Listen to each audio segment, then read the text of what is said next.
अस्सलाम वालेकुम रहमतुल्लाहि वबरकातुहू। अज़ीज़ तलबा व तालिबात, एक बार फिर से इस्तकबाल है आपका डिजिटल स्कूल में।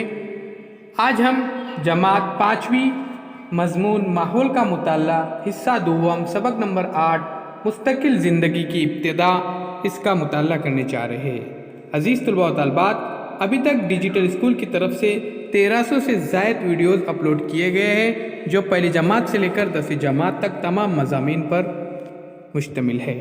तो आइए बच्चों जानते हैं इस वीडियो में हम मवेशी पालने और खेती बाड़ी करने की इब्तिदा, उसके बाद ख़ास महारतें और मुख्तलिफ पेशे, बाहमी ताउन पर मबनी ज़िंदगी, घरों की तामीर और गाँव, रिश्तेदार और ख़ानदान। सबसे पहले देखिए मवेशी पालने और खेती बाड़ी करने की इब्तिदा। अज़ीज़ तलबा व तालिबात, जैसे कि हम बखूबी जानते हैं कि इंसान सदियों से मवेशियाँ पालते आ रहा है, तो ये उसका पेशा है। तो कुत्ते, बकरियां, भेड़े, गाय, बैल और भैंसे जैसे पालतू जानवर इंसान के लिए कई तरह से फ़ायदेमंद होते हैं। बाज़ किस्म के जानवरों को मानूस करने के अमल में 3 खास मरहले होते हैं।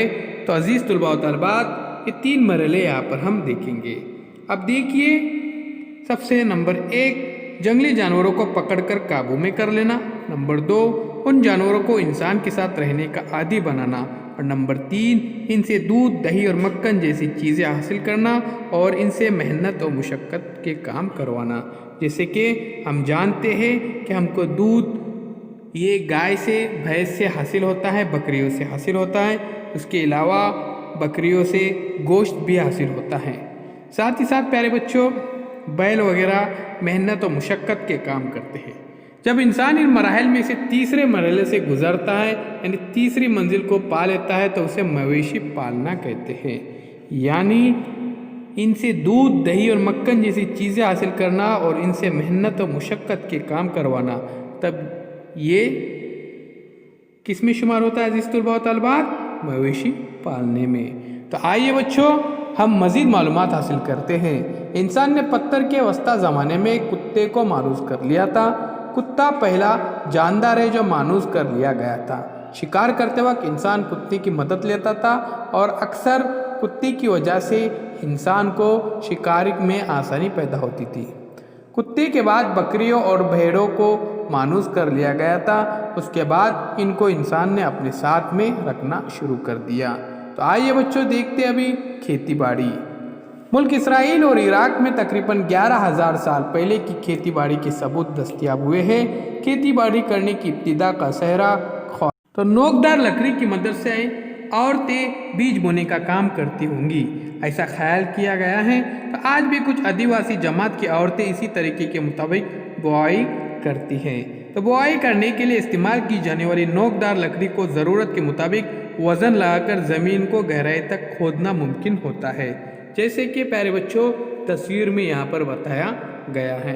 एक पैर की मदद से उसके ऊपर दबाव डाला जा रहा है और ज़मीन को खोदा जा रहा है ज़ेरे काश्त के लिए। इसलिए उन लकड़ियों के बीचों बीच सुराख वाले पत्थर बिठाए जाते थे। आइए अब मज़ीद मालूमात हासिल करते हैं।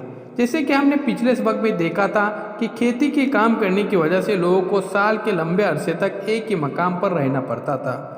जानवरों के ज़रिए खींचे जाने वाले हलों के ज़रिए खेत जोतने से खेती की पैदावार में इजाफा हुआ। जैसे कि कदीम मिस्र में इस्तेमाल होने वाला हल आपके सामने है। तो देखिए प्यारे बच्चों, ये जो हल है ये कदीम मिस्र में इस्तेमाल किया जाता था। लोगों की गुजर बसर का एक अहम ज़रिया बन गया था खेती बाड़ी।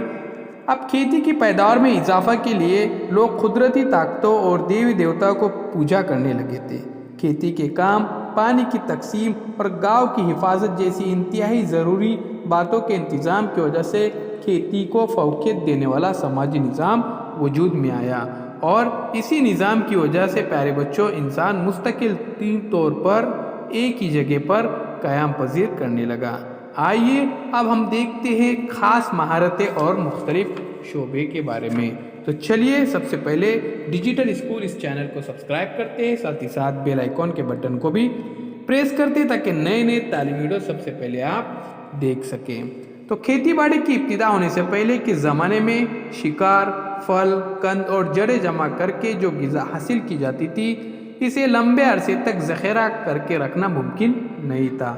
اس لیے اس طرز زندگی میں گروہ کی تمام عورتیں اور مرد محض غذا حاصل کرنے کے کام میں مسلسل مصروف رہا کرتی تھی، کیونکہ پیارے بچوں اس زمانے میں غذا کو محفوظ رکھنا آسان نہیں تھا۔ کھیتی کی وجہ سے حاصل ہونے والے استحکام کی بنا پر پیدا ہونے والے اناج کو طویل مدت کے لیے ذخیرہ کر کے رکھنا ممکن ہو گیا۔ گروہ کے تمام لوگوں کی ضروریات کی تکمیل کے بعد بھی باقی بچ جائے اتنا اناج ملنے لگا۔ پیارے بچوں اس اناج کو کیا کیا جاتا تھا؟ دھوپ میں سکھایا جاتا تھا اور سکھانے کے بعد اس کو لمبے عرصے تک رکھا جاتا تھا۔ اس طرح گروہ کی بعض عورتوں اور مردوں کو نئی باتیں دریافت کرنے اور اپنے تصور کی بنیاد پر نئی مہارتوں کی نشوونما کرنے کا بھرپور وقت ملنے لگا تھا۔ ایسی مہارتیں اور ہنر سیکھنے والے لوگوں کو ان کے ہنر کے مطابق کام سونپے گئے جس میں ان کو مہارت حاصل ہے۔ اس لیے مٹی کے برتن بنانے والے، موتی بنانے والے جیسے کاریگر تیار ہو گئے۔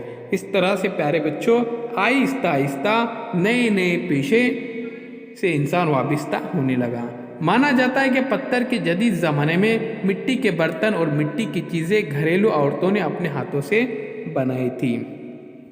ابتدائی دور میں انسان پیارے بچوں صرف جنگلی جانوروں پر اپنا گزر بسر کرتا تھا، جس کی وجہ سے اس کو روزی روٹی کے لیے دن رات کرنا پڑتا تھا اور بہت ساری تکلیفیں اٹھانا پڑتی تھی۔ لیکن آہستہ آہستہ انسان ترقی کرتا چلا گیا اور کھیتی باڑی کے طور طریقے سیکھنے لگا۔ اس طرح سے پیارے بچوں زراعت میں اس نے کیا کیا؟